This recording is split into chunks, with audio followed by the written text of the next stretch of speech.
orang yang punya pikiran, lalu pikiran yang ada di dalam kepalanya itu dijadikannya sebagai landasan dalam hidup.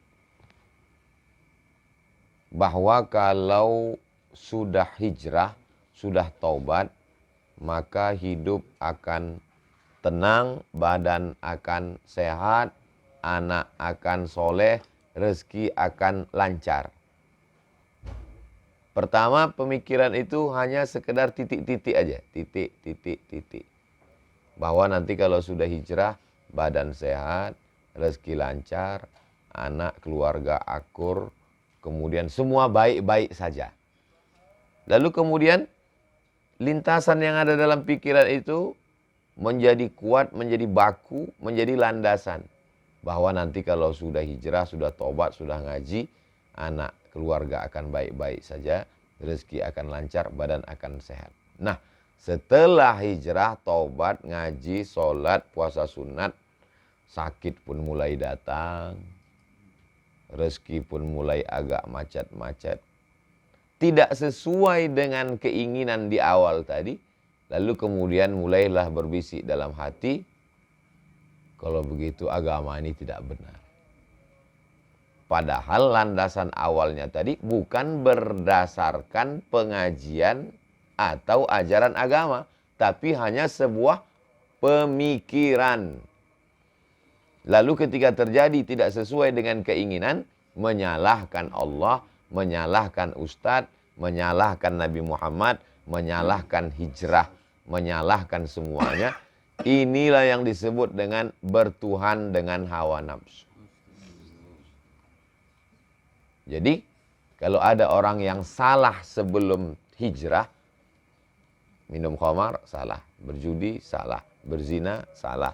Sabu-sabu, salah. Narkoba, itu salah. Ada kesalahan yang paling mengerikan. Kesalahan pemikiran setelah berhijrah. Dan yang paling mengerikan, orang yang minum khamar tahu dia itu salah. Orang yang berjudi tahu dia itu salah. Orang yang berzina tahu dia itu salah. Artis-artis yang membuka aurat, yang bicara aib orang lain, ada spesialis aib, ada spesialis zina, ada spesialis khamar. Dengan bangganya membuat video podcast khamar, podcast zina, dia sadar itu salah. Tapi nantilah kalau setelah uang ini agak banyak, udah agak tua baru taubat. Tapi ada yang paling mengerikan. Orang yang sudah taubat membuat satu pemikiran dan dia tidak sadar bahwa itu salah.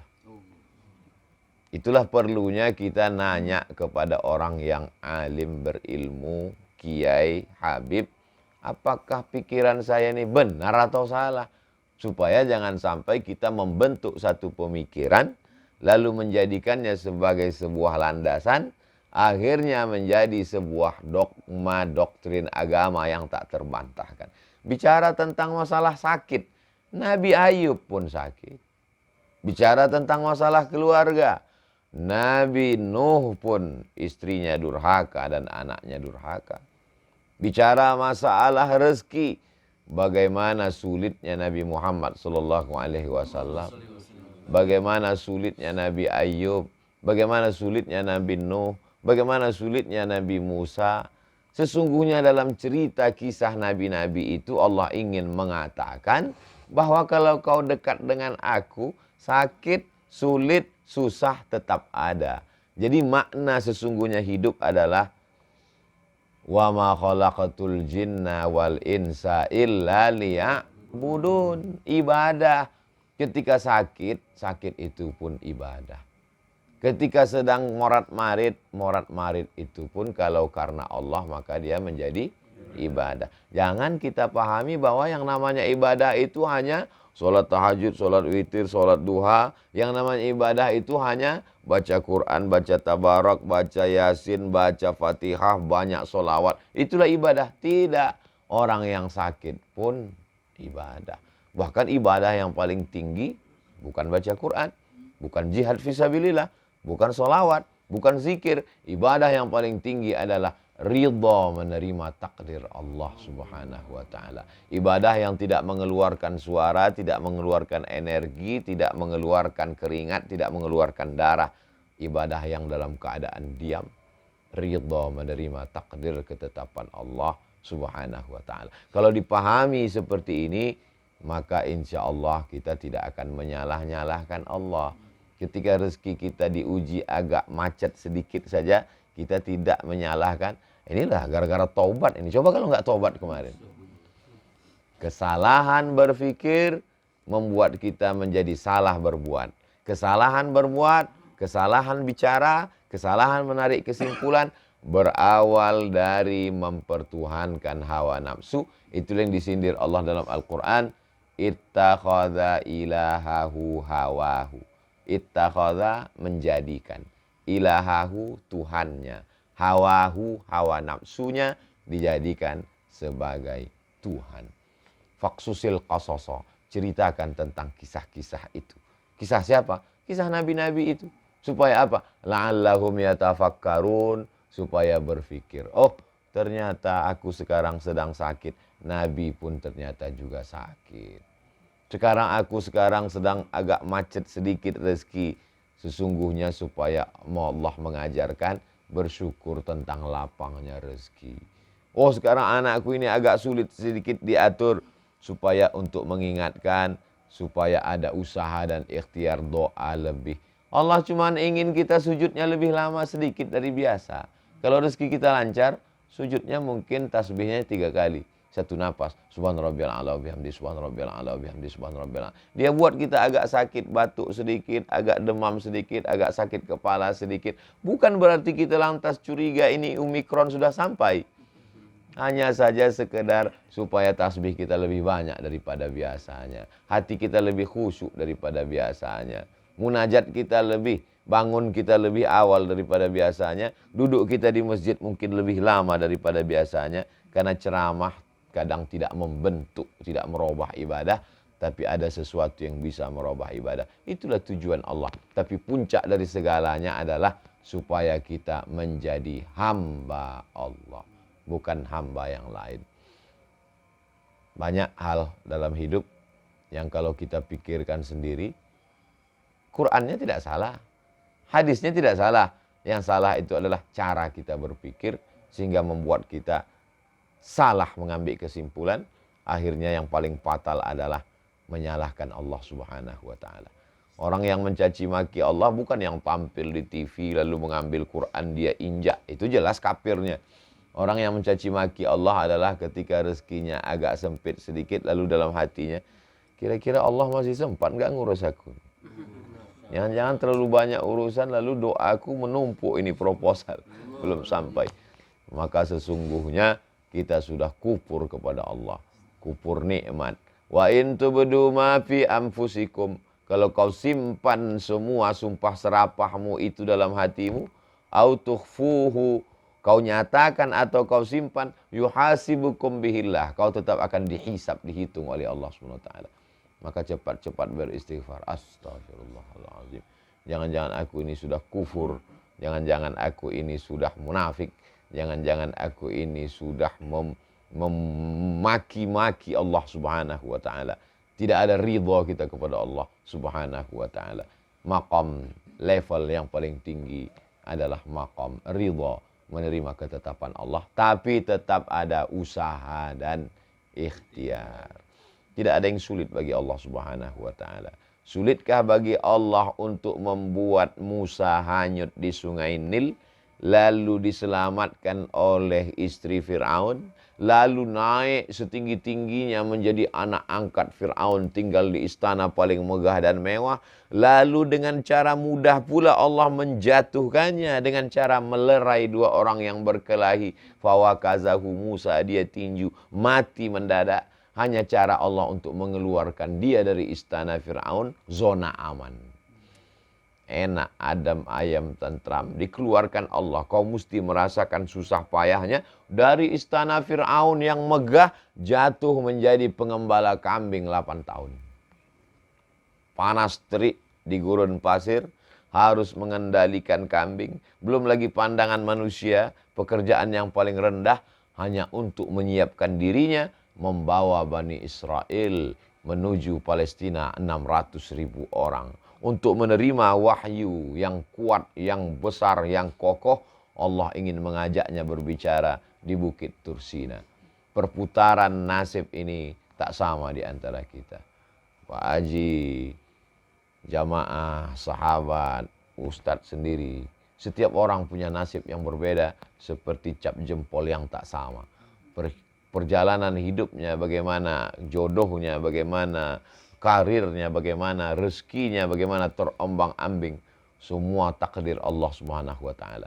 Lalu apa yang membedakan orang beragama dengan yang tidak? Apa beda orang zikir dengan yang tidak? Apa beda orang banyak solawat dengan tidak? Mudah dan cepat dia mengembalikannya kepada Allah. Kalau dia berhasil, cepat dia mengkonekkannya kepada Allah. Begitu juga kalau dia gagal, cepat juga dia mengembalikannya kepada Allah sehingga datang ketenangan ke dalam hati. Cepat mulutnya berkata, la haula wala quwata illa billah. Dan kalau dipuji orang, cepat juga dia mengatakan, ini kebun Pak Haji, ini hotel Pak Haji, ini mobil Pak Haji. Itu hanya cuma titipan Allah. La haula wala quwata illa billah. Kadang tak seimbang antara dapat nikmat dengan dapat ujian. Walaupun yang dikatakan nikmat itu pun sebenarnya ujian juga. Tak seimbang terkadang cepatnya kita mengembalikannya kepada Allah antara nikmat yang enak, ujian yang enak dengan ujian yang tidak enak. Wa balawnahum bil hasanat wasayyiat. Kami uji mereka dengan yang enak-enak, dengan yang tidak enak-enak. Tapi kalau yang dapat enak langsung alhamdulillah. Tapi begitu dapat yang tak enak, lama prosesnya. Ada delaynya dulu beberapa detik. Jadi sesungguhnya beda udah ngaji dengan nggak ngaji, beda udah tahajud dengan tidak tahajud, beda udah taubat dengan tidak taubat. Tak ada delaynya antara dapat nikmat dengan dapat yang kurang nikmat. Sama-sama cepat mengembalikannya kepada Allah. Tidak ada delaynya antara syukur dengan sabar. Sama-sama cepat baliknya kepada Allah. Kalau masih ada delay, saat dapat nikmat cepat, alhamdulillah. Tapi saat dapat ujian agak lambat, innalillah.